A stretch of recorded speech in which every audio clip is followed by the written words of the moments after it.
والصلاة والسلام على أشرف الأنبياء والمرسلين وعلى آله وصحبه أجمعين أما بعد أعوذ بالله من الشيطان الرجيم بسم الله الرحمن الرحيم أجعلتم سقاية الحاج وإمارة المسجد الحرام كمن آمن بالله واليوم الآخر لا يستوون عند الله والله لا يهدي القوم الظالمين الذين آمنوا وهاجروا وجاهدوا في سبيل الله صدق الله العظيم اللهم صل على سيدنا حبيبنا وشفيعنا وسندنا مولانا محمد وبارك وسلم اللهم صل على سيدنا حبيبنا وشفيعنا وسندنا مولانا محمد وبارك وسلم. بزرگان محترم، اسلامی اعتبار سے ہمارے 1444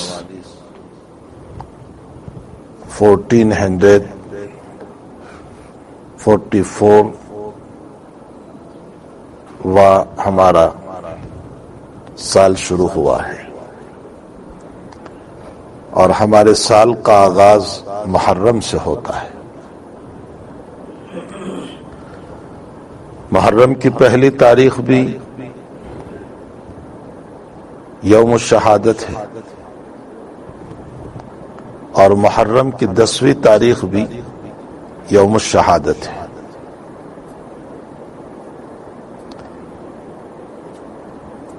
پہلے ایک بات یہ ذہن نشین کر لیں کہ محرم کی فضیلت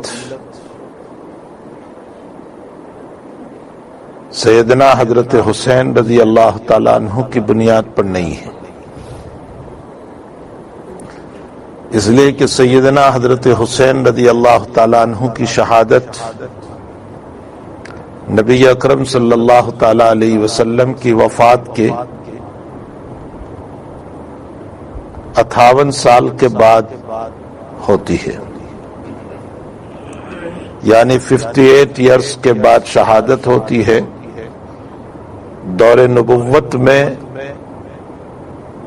حضرت حسین کی شہادت نہیں ہے تاکہ اللہ کے نبی علیہ السلام اس پر کچھ ارشاد فرماتے.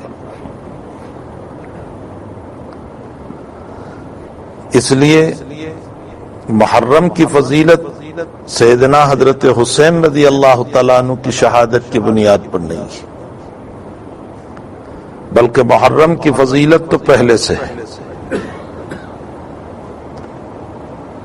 اسلامی نقطہ نظر سے 4 مہینے مقدس کہے جاتے ہیں جس کو اشہر حرم کہا جاتا ہے، حرمت والے مہینے.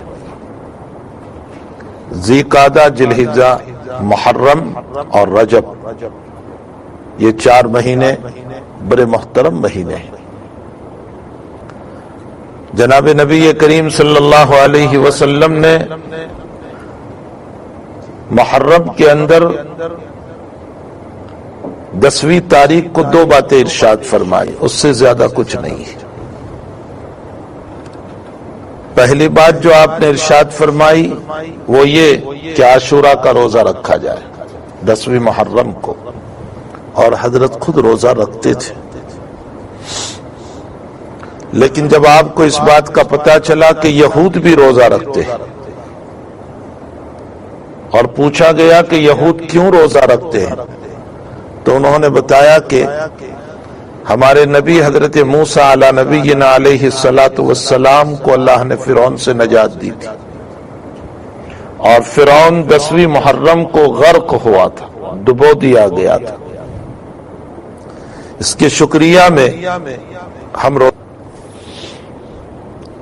حضرت کو اس تفصیل کا پتہ تب چلا جبکہ جس سال آپ کی انتقال وفات کا مسئلہ تھا، آپ نے ارشاد فرمایا کہ اگر میں اگلے سال زندہ رہا تو میں 2 روزے رکھوں گا.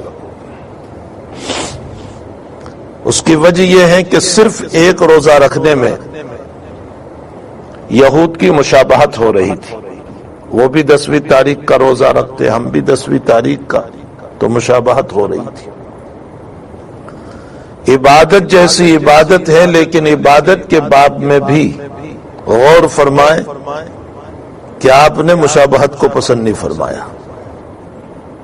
لا تشبہوا بالیہود والنصارى، یہود اور نصارہ کی مشابہت اختیار نہ کرو۔ حضرت جب مدینہ شریف تشریف لائے تو جماعت سے نماز پڑھنے کا مسئلہ تھا، اس لیے کہ مکی زندگی میں جماعت سے نماز پڑھنے کا کوئی سوال نہیں تھا۔ لوگوں کو بلایا کیسے جائیں، جمع کیسے کیا جائے۔ صحابہ سے آپ نے مشورہ فرمایا، اور جن مسائل میں وحی کا نزول نہیں ہوتا تھا حضرت اس میں مشورہ فرماتے تھے۔ مشورے میں خیر ہے، مشورے میں بہتری ہے۔ وشاورہم فی الامر، نبی کو حکم دیا گیا کہ جن مسائل میں ہماری طرف سے وحی کا نزول نہیں ہوتا ہے آپ اپنے صحابہ سے مشورہ کیجیے۔ مشورے میں مختلف رائے آتی ہے تو ذہن مختلف چیزوں کی طرف جاتا ہے۔ حضرت نے مشورہ فرمایا، صحابہ نے مختلف مشورے دیے۔ کسی نے کہا کہ بوق بجا دیا جائے، بوق جیسے دیزے بجاتے ہیں۔ حضرت نے فرمایا کہ نہیں، یہ یہود کی نشانی ہے، وہ لوگ اپنے وہاں بجاتے ہیں۔ کسی نے اور کوئی مشورہ دیا، حضرت نے فرمایا نہیں، یہ نصارہ کی نشانی ہے۔ کسی نے فرمایا کہ آگ روشن کی جائے، ہمارے وہاں سمجھنے کے لیے کہہ دو لائٹ جلا دی جائے، بلب جلا دیا جائے۔ حضرت نے فرمایا کہ نہیں، یہ مجوسیوں سے مشابہت ہے۔ حضرت عمر کی رائے یہ ہوئی کہ حضرت نماز کے موقع پر ایک آدمی بھیجا جائے جو الصلاۃ جامعۃ کا اعلان کرے گلیوں میں، نماز کا وقت ہو گیا۔ حضرت نے فرمایا ٹھیک ہے، یہ بات ٹھیک ہے کہ الصلاۃ جامعۃ اعلان کیا جائے، لیکن شرع صدر نہیں تھا۔ اس میں پھر حضرت عبداللہ ابن زید ابن عبد ربہ نے جو خواب دیکھا اور خواب میں یہ اذان بتائی گئی اللہ کی طرف سے، اور وہی خواب پر حضور پاک صلی اللہ علیہ وسلم نے فرمایا کہ یہ اللہ کی طرف سے، اور پھر اذان اور اقامت آئی۔ میں نے اس روایت کو اس لیے پیش کیا کہ یہاں شدید ضرورت تھی جماعت سے جمع کرنے کے لیے، لیکن جن اعمال کا تعلق یہود، نصارہ اور مجوس سے تھا، ضرورت کے باوجود حضرت نے اسے منع کر دیا۔ اور آج ہمارا حال یہ ہے کہ ضرورت نہ ہوتے ہوئے بھی ہم غیروں کا طریقہ اپنا رہے ہیں۔ وہاں ضرورت تھی پھر بھی ان طریقوں کو اختیار نہیں فرمایا، اور ہم بلا ضرورت کے بھی یہود کے طریق، نصارہ کے طریق، مجوس کے طریق، ہنود کے طریق، مشرکین کے طریق کو اختیار کر رہے ہیں۔ خیر مجھے اس وقت اس پر بات نہیں کرنا ہے، مجھے تو کچھ اور بات کرنا ہے۔ تو حضرت نے فرمایا کہ اگر میں زندہ رہا تو اگلے سال 2 روزے رکھوں گا۔ اسی لیے علماء نے لکھا ہے کہ 2 روزے رکھنا مسنون ہے، 9-10 یا 10-11، لیکن اگر ایک بھی رکھ لیا تو کوئی حرج نہیں ہے۔ بہرحال حضرت سے ایک بھی ثابت ہے، افضل یہ ہے کہ 2 روزے رکھے جائیں۔ حضرت نے ایک تو یوم عاشورہ کے باب میں یہ بات فرمائی، اور دوسری بات یہ فرمائی کہ 10ویں تاریخ کو، 10ویں محرم کو ذرا وسعت کے ساتھ اپنے گھر والوں کے لیے کھانا بنایا جائے، خود بھی کھائیں، گھر والوں کو بھی وسعت سے کھلائے، ذرا اچھا کھانا بنایا جائے۔ ہمارے حضرت شیخ یونس صاحب قدس سرہ کو کسی نے سوال کیا تھا، وہ سوال چھپا ہوا ہے کہ ایک طرف تو نبی علیہ السلام روزہ رکھنے کو فرماتے ہیں اور ایک طرف گھر والوں کو وسعت سے کھلانے کو فرما رہے ہیں، تو دونوں میں تعارض ہے۔ حضرت نے فرمایا دن میں روزہ رکھا جائے، افطاری میں اچھا کھلایا جائے۔ دونوں حدیث میں کوئی تعارض نہیں ہے، دن میں روزہ رکھ لو اور افطاری کے موقع پر اپنے گھر والوں کے لیے وسعت کر دو۔ سفیان ثوری رحمت اللہ علیہ فرماتے ہیں کہ اس حدیث پر میرا تجربہ ہے کہ میں نے 10ویں محرم کو اپنے گھر والوں کے لیے وسعت سے کھانا کھلایا، بنوایا اور اپنے گھر والوں کو کھلایا۔ گھر والوں سے متعلق حضور نے فرمایا ہے، اہل کا لفظ ہے۔ حضرت نے فرمایا کہ اللہ سال بھر کی روزی میں برکت عطا فرماتے ہیں۔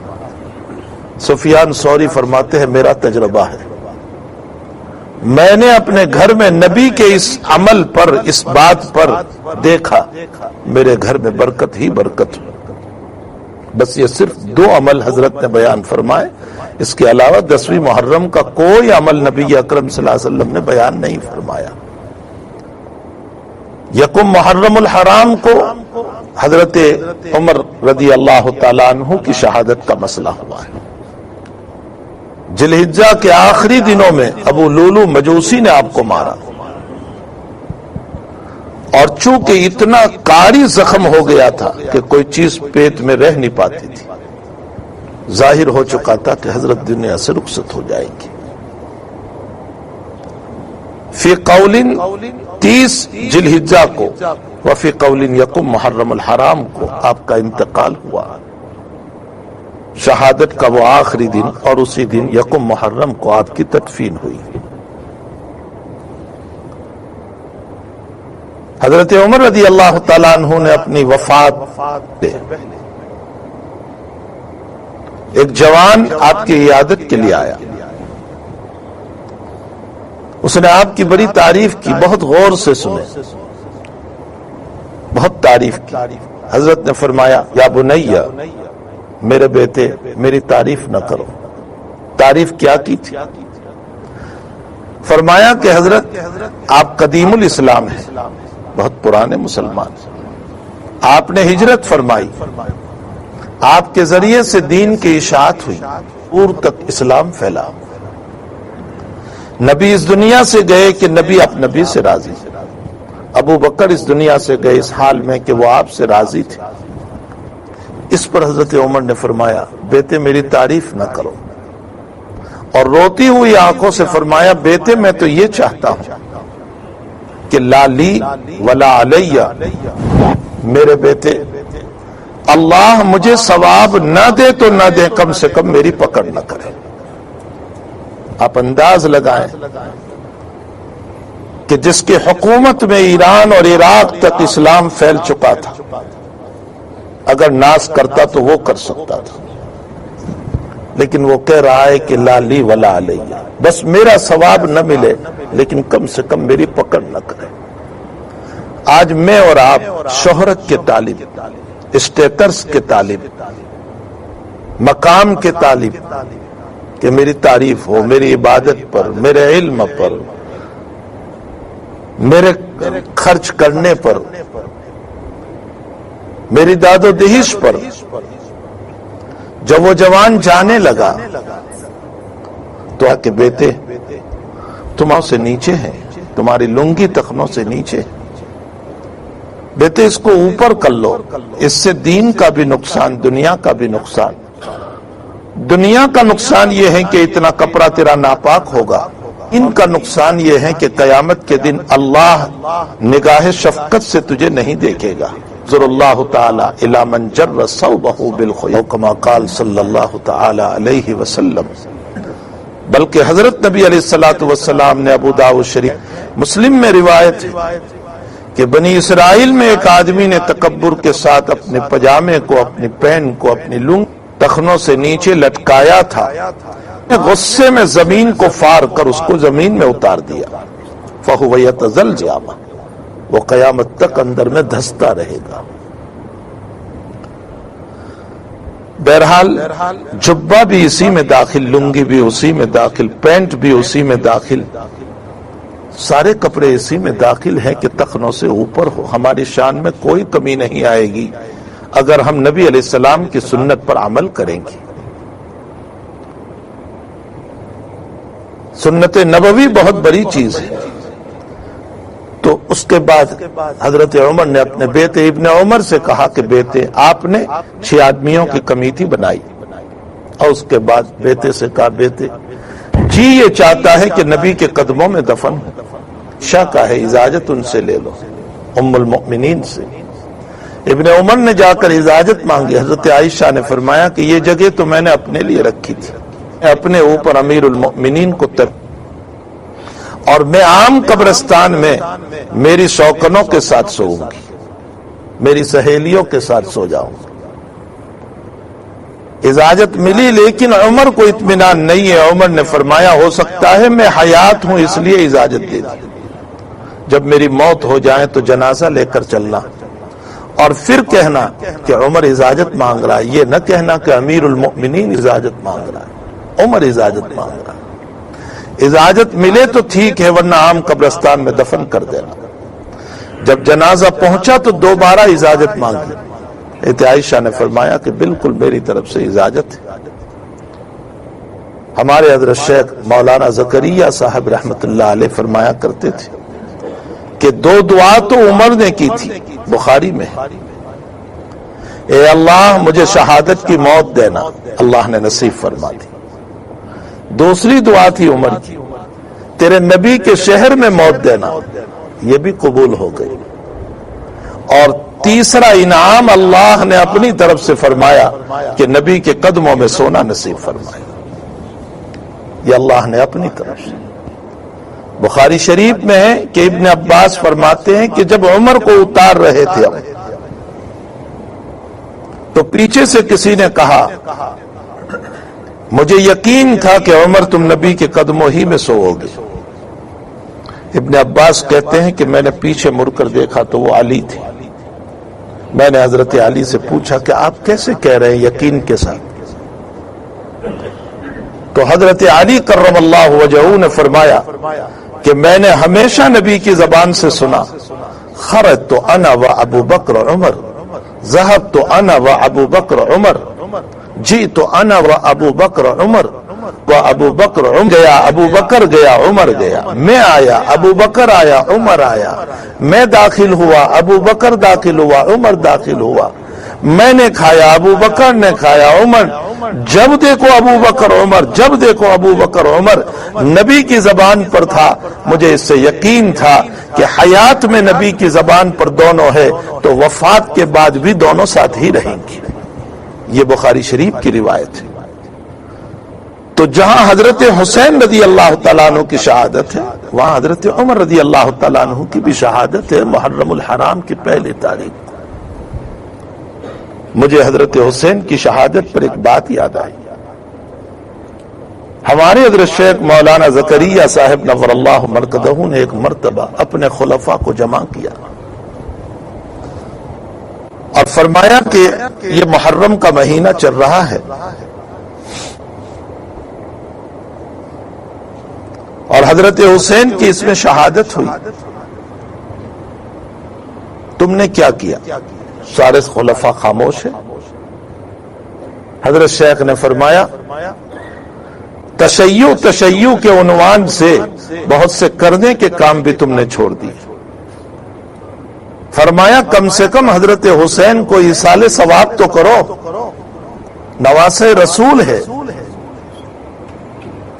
درد بھری شہادت ہے، نبی حیات ہے، ہمارا عقیدہ ہے۔ جب حسین رضی اللہ عادت ہوئی ہوگی تو نبی کو کتنی تکلیف ہوئی ہوگی۔ فرمایا صرف واقعہ بولتے رہو گے، بیان کرتے رہو گے؟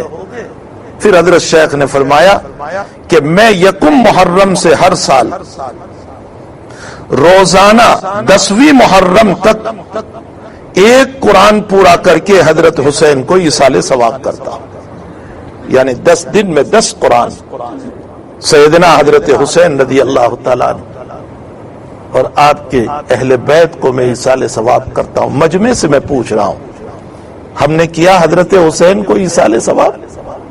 کوئی کھڑا ہو کر بتا دے۔ اور رواج کے رہ گئے، ہم تقریروں کے رہ گئے، ہم بیانوں کے رہ گئے، ہم اچھی اچھی باتوں کے سننے کے رہ گئے، ہم صرف اس کے رہ گئے ہیں کہ ہم گناہ کرتے رہے اور ہمیں جنت کے فضائل سنائے جائیں، ہم صرف اسی کے رہ گئے۔ فرمایا ایک قرآن صبح سے شام تک میں پورا کر کے سیدنا حضرت حسین رضی اللہ تعالیٰ اور آپ کے اہل بیت کو ایصال ثواب کرتا ہوں۔ یہ عاجز اگرچہ 10 تو نہیں کر سکتا، لیکن الحمدللہ پورے عشرے کے اندر 1 1.5 2 قرآن کر دیتا ہوں۔ انگلی قطع کے شہیدوں میں نام لکھوا دے ہم بھی، کہ قیامت کے دن سیدنا حضرت حسین رضی اللہ تعالیٰ نے یہ کہے کہ تیرا بھی تحفہ مجھے پہنچا تھا اور تو نے مجھ کو اس طرح یاد کیا تھا، ذات اقدس صلی اللہ علیہ وسلم خوش ہو جائے گی۔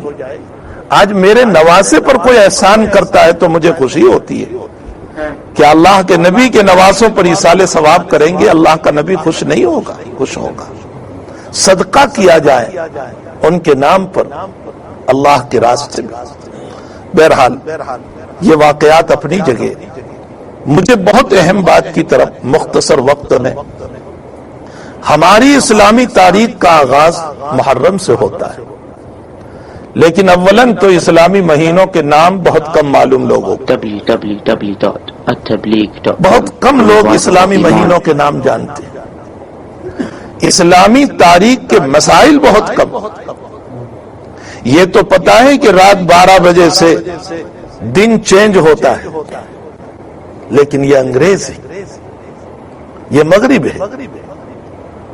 ہمارے وہاں نہیں، ہمارے وہاں تو مغرب سے اگلا دن شروع ہو جاتا ہے۔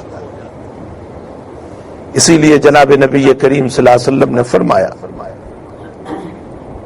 کہ جمعرات کے دن مغرب سے لے کر جمعہ کے دن مغرب تک میں جو آدمی مرے گا ایمان کے ساتھ، اللہ قبر کے سوالوں سے اس کی حفاظت فرما لیں گے۔ تو جمعرات سے ہمارا وقت شروع ہو جاتا ہے، مغرب سے۔ لوگ کرسمس کو تو جانتے ہیں، جنوری کا افتتاح تو جانتے ہیں، لیکن اسلامی مہینے، اس سے متعلقہ مسائل، اس کو بہت کم لوگ جانتے ہیں۔ آقا صلی اللہ تعالی علیہ وسلم کی زندگی میں آپ کی ولادت کا دن بھی تھا، یوم ولادت۔ آپ کا یوم نبوت بھی تھا، جس دن آپ کو نبوت ملی۔ آپ کی زندگی کے اندر نزول وحی کا زمانہ بھی تھا، جس دن سے ابتدا ہوئی وحی۔ آپ کی زندگی میں بدر کا معرکۃ العرا بھی تھا، آپ کی زندگی میں فتح مکہ بھی تھا۔ ان میں سے کسی بھی دن سے اسلامی تاریخ کا آغاز، لیکن دور عمری میں جب اسلامی تاریخ کے سلسلے میں بحث آئی کہ ہماری تاریخ کی ابتدا کیسے کی جائے، تو حضرت عمر رضی اللہ تعالیٰ عنہ کے سامنے مختلف پہلو آئے۔ کسی نے کہا کہ حضور پاک صلی اللہ علیہ وسلم کی ولادت، فرمایا ولادت میں اختلاف ہے۔ نبوت، فرمایا تاریخ میں اختلاف ہے۔ پھر رائے یہ طے ہوئی کہ ہجرت سے اسلامی سال کی ابتدا ہو، اس لیے ہجری کہا جاتا ہے۔ جب ہجرت سے ابتدا کی تو اس سلسلے میں پوچھا گیا کہ حضرت ہجرت سے آپ، تو حضرت نے فرمایا ہجرت وہ عنوان ہے جس کی بنیاد پر اللہ تعالیٰ نے اسلام کو شان و شوکت عطا فرمائی تھی۔ ہجرت ہی کے بعد اسلام کو شان و شوکت ملی، اسلام کو غلبہ ملا، اسلام کو فروغ ملا، اسلام کی ترقی ہوئی، لوگ اسلام میں داخل ہوئے، اور لوگوں نے ہجرت کر کے بڑی قربانیاں دی۔ کیسی ہجرت؟ وطن چھوڑا، کاروبار چھوڑا۔ بولنا آسان ہے، آپ کو یہاں کاروبار چھوڑ کر کے کہا جائے کہ تشریف لے جائیں فلاں جگہ دین کے کام کے لیے، بولنا آسان ہے۔ وطن چھوڑا، کاروبار چھوڑا، مکان چھوڑا، جائیداد چھوڑی، کہ چھوڑے، خاندان چھوڑا، رشتہ دار چھوڑے، اور ان تمام کو چھوڑ کر کے مدینے یہ لوگ تشریف لے آئے کس بنیاد پر؟ کیا وجہ تھی؟ صرف اور صرف وجہ یہ تھی کہ یہ سب چھوٹ جائیں لیکن میرا ایمان محفوظ رہ جائے تو سودا سستا ہے۔ اپنے ایمان کی حفاظت کے لیے یہ ان کا سفر ہوا اور ہجرت ہوئی۔ میں اشاروں میں آپ کو اشارہ کروں، ایک صحابی ہے مصعب ابن عمیر، کون نہیں جانتا مصعب کو؟ مکے کے وہ مالداروں میں سے کہ ان کے متعلق تاریخ میں لکھا ہے کہ روزانہ 200 درہم کا سوٹ خرید کر کے پہنتے تھے، ایک مرتبہ پہنا پھر ڈال دیتے تھے۔ میں نے اس زمانے کے تاجروں کو کہہ رکھا تھا جو باہر سے بیچنے کے لیے آتے تھے کپڑے، کہ سب سے پہلے اچھا سے اچھا کپڑا میرے بیٹے کے لیے، اس کے بعد تم جس کو چاہے بیچنا، تمہاری منہ مانگی قیمت دوں گا۔ آپ انداز لگائیں کیسی دولت تھی۔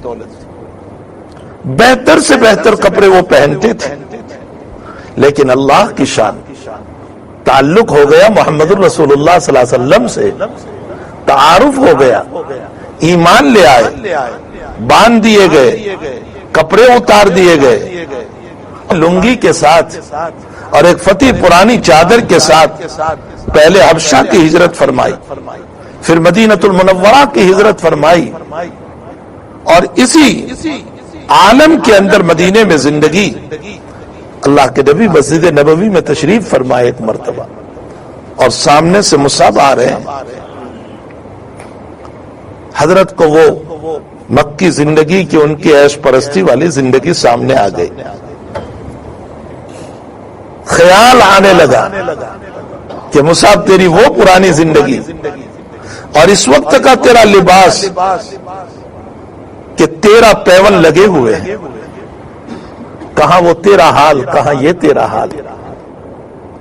مصعب کی اس حالت کو دیکھ کر آنکھوں سے آنسو بہنے لگے نبی کریم صلی اللہ علیہ وسلم کے، اور جو صحابہ قریب بیٹھے تھے ان سے فرمایا تمہارا کیا، یہ مصعب کی ہی وجہ سے فرمائی یہ روایت، تمہارا کیا حال ہوگا جب تمہارے پاس اتنے کپڑے ہوں گے کہ تمہارے گھر کے کپڑے الگ ہوں گے، تمہارے شادی کے کپڑے الگ ہوں گے، تمہارے رات اور نائٹ کے کپڑے علیحدہ ہوں گے، تمہارے دن کے کپڑے علیحدہ ہوں گے، تمہاری محفلوں کے کپڑے الگ ہوں گے، اور تمہارے گھر کے کپڑے الگ ہوں گے، حتیٰ کہ تمہارے گھروں کے دیواروں کو بھی کپڑے پہنائے جائیں گے، اور تمہارے دسترخوانوں کا یہ حال ہوگا کہ ایک پلیٹ اٹھے گی اور دوسری آئے گی، اور دوسری اٹھے گی اور تیسری آئے گی۔ یہ تو تمہارے کھانوں کا حال، یہ تمہارا ہوگا۔ صحابہ کہنے لگے پھر تو ہمیں آرام ہوگا، پھر ہم عبادت میں اور مشغول ہو جائیں گے۔ حضرت نے فرمایا لا ولا ولا، نہیں نہیں نہیں نہیں، دنیا کے سے تمہیں موت کا ڈر لگنے لگے گا۔ دنیا کی محبت جب انسان کو آ جاتی ہے، اسٹیٹس کی محبت، شہرت کی محبت، میرا نام ہو جائے، جہاں دیکھو بت بن جاتے ہیں، دنیا بھی، مال بھی بت بن جاتا ہے، تجارت بھی بت بن جاتی ہے۔ بت کا معنی پرستش، انسان جب اسی کی پرستا ہے تو حضرت فرماتے ہو جاتی ہے، پھر اس لگنے لگتا ہے، پھر اس کا حال یہ ہو جاتا ہے کہ وہ دنیا کی محبت کی بنیاد پر آخرت سے غافل ہوتا چلا جاتا ہے۔ یہ فرمانے کے بعد حضرت نے فرمایا میرے مصعب کو دیکھو کہ کہاں اس کی پرانی وقت کی زندگی، یہی وہ مصعب ہے جس کو نبی اکرم صلی اللہ علیہ وسلم نے احد میں جھنڈا دیا، اور فرمایا مصعب تم جھنڈا لے کر آگے چلو۔ وہ آگے چلے، شہادت ہو گئی۔ بے شمار لوگ اس مجمع میں سے اللہ نے حج اور عمرہ نصیب فرمایا ہے، اور اللہ نصیب کرتا رہے۔ آپ احد کے میدان میں جاتے ہو، مصعب وہیں سوئے ہوئے، آپ ان کی قبر پر ایصال ثواب کے لیے جاتے ہوں گے، ان کی قبر پہ حاضری دینے جاتے ہوں گے۔ ذرا اس واقعے کو بھی خیال کر لو کہ اس احد کے میدان میں مصعب کی شہادت ہو گئی. شام میں صحابہ نے فرمایا مصعب شہید ہو گیا اور بدن پر صرف ایک چادر ہے لنگی, اور شہید کو اسی کے کپڑے میں دفنایا جاتا ہے. اس چادر کو نکال کر کے ہم اس کو اب پہنا رہے ہیں کفن, لیکن اتنی چھوٹی ہے کہ سر دھاپتے ہیں تو پاؤں کھل جاتے ہیں اور پاؤں دھاپتے ہیں تو سر کھل جاتا ہے. حضرت کیا کریں ہم؟ حضرت نے فرمایا سر کو دھاپ دو اور پاؤں پر گھاس ڈال دو, اور اسی عالم میں وہ مکے کا مالدار ترین انسان, وہ مکے کا مالدار ترین انسان دنیا سے اس عالم میں جا رہا ہے کہ اس کے بدن پر پورا کفن بھی نہیں ہے. یہ کس بنیاد پر کیا تھا؟ یہ ہجرت کس بنیاد پر کی تھی؟ یہ ایمان کی بنیاد پر تھی, ایمان کی حفاظت کے لیے ہجرت تھی. حضرت حمزہ رضی اللہ تعالیٰ عنہ کون نہیں جانتا, مہاجر ہے. احد کے میدان میں ناک کان گلا کٹ چکا ہے, مسلح کر دیا گیا ہے, کلیجہ تک نکال دیا گیا ہے, سینہ چیر دیا گیا ہے, اور اسی عالم میں دنیا سے رخصت ہوئے ہیں. تاریخی روایت میں ہے کہ اگر میرا طریقہ امت کے لیے اسوہ نہ بنتا تو میں اپنے چچا کو ویسے ہی چھوڑ دیتا تاکہ جنگلی جانور کھا جاتے, اور میرا چچا قیامت کے دن جانوروں کے پیٹ سے نکل کر آتا اور اللہ پوچھتا حمزہ کیا لایا ہے, تو میں نبی فرماتے میں یہ کہتا کہ میں نے اپنے چچا کو اسی طرح چھوڑا تھا, ٹکڑے ٹکڑے ہو چکے تھے.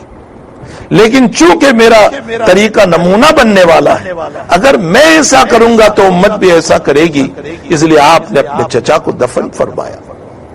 احد کے میدان میں عبداللہ ابن جہش رضی اللہ تعالیٰ اور ایک صحابی, دونوں کہتے ہیں کہ اللہ کے راستے میں نکلے ہوئے ہیں, ہم دعا کر لیں, یہاں اللہ ضرور قبول کرے گا. عبداللہ ابن جہش نے دعا کی, اے اللہ بڑے سے بڑے ظالم کو مجھ پر مسلط کر, پھر میرا مقابلہ ہو اور میں اس پر غالب آ جاؤں اور تیرے دین کا پرچم میں بلند کر دوں. دوسرے صحابی فرماتے آمین. پھر اس دوسرے صحابی نے, وہ بھی مہاجر ہیں, فرمایا اے اللہ بڑے سے بڑا ظالم مسلط ہو جائے, میرا اس کا مقابلہ ہو تیرے دین کی حفاظت کے لیے, اخیر میں مارا جاؤں اور ایسا مارا جاؤں کہ میرے بدن کے ٹکڑے ہو اور قیامت میں میں تیرے دربار میں اس عالم میں حاضر ہوں. عبداللہ ابن جہش نے فرمایا آمین. شام میں دیکھا گیا کہ وہ صحابی جنہوں نے یہ دعا کی تھی کہ میری شہادت ہو جائے, وہ مارے گئے, شہید ہو گئے. عبداللہ ابن جہش نے فرمایا یقیناً مجھ سے تم اچھے تھے, اللہ نے تمہاری دعا کو قبول کر لیا. بے شمار واقعات ہے, میں نے صرف نمونے کے طور پر ان واقعات کو اس لیے پیش کیا کہ ان سارے لوگوں نے ہجرت کی تھی, اور ہجرت کی بنیاد اپنے وطن کو چھوڑنا, اپنے مکان کو چھوڑنا, اپنی جائیداد کو چھوڑنا, اپنی تجارت کو چھوڑنا, اپنے کاروبار کو چھوڑنا, ان ساری چیزوں کو چھوڑ کر کے آ گئے. کس بنیاد پر؟ ایمان کی حفاظت ہو جائے, اپنے ایمان کی حفاظت کے لیے. یہ مکہ والے مشرکین مکہ بڑا فخر سے بیان کیا کرتے تھے, ارے ہم تو وہ ہیں جو حاجیوں کو نبیذ پلاتے ہیں, حاجیوں کو پانی پلاتے ہیں, حاجیوں کی خدمت کرتے ہیں, حاجیوں کو لسی اور دہی پلاتے ہیں, حاجیوں کے لیے سارا کھانے پینے کا نظام کرتے ہیں. ارے ہم تو وہ لوگ ہیں کہ ہم نے کعبۃ اللہ بنایا. مشرکین مکہ نے کعبۃ اللہ بنایا تھا, کہا ہم تو وہ لوگ ہیں کہ ہم نے کعبہ بنایا. اللہ تعالیٰ بہت عجیب انداز میں قرآن میں فرماتے ہیں اجعلتم سقایۃ الحاج, حاجیوں کے پانی پلانے کو تم بہت بڑی چیز سمجھ رہے ہو, وعمارۃ المسجد الحرام, اور مسجد حرام کے بنانے کو تم بہت بڑی چیز سمجھ رہے ہو. کمن آمن باللہ والیوم الآخر, یاد رکھو جس نے ایمان کی حفاظت کی ہے اس ایمان کی حفاظت کرنے والے کا مقام اس مسجد کے بنانے والے سے افضل ہے جس مسجد کے بنانے والے میں ایمان نہ ہو, اللہ کا خوف نہ ہو, چاہے وہ کعبۃ اللہ ہی کو بنانے والا کیوں. وہ حاجیوں کی خدمت کیوں نہ کرتا ہو، لیکن اس کے مقابلے میں ایک مومن کا مقام بہت اونچا ہے جو اپنے ایمان کی حفاظت کر رہا ہے اور اپنے ایمان کے خاطر وہ سب کچھ قربانی دینے کو تیار ہے۔ اجعلتم سقایۃ الحاج وعید الحرام کمن آمن باللہ والیوم الآخر لا یستوون عند اللہ، یہ برابر نہیں ہو سکتے ہیں۔ واللہ لا یہدی القوم الظالمین، اور اللہ ظالم کو کبھی ہدایت نہیں دیتا۔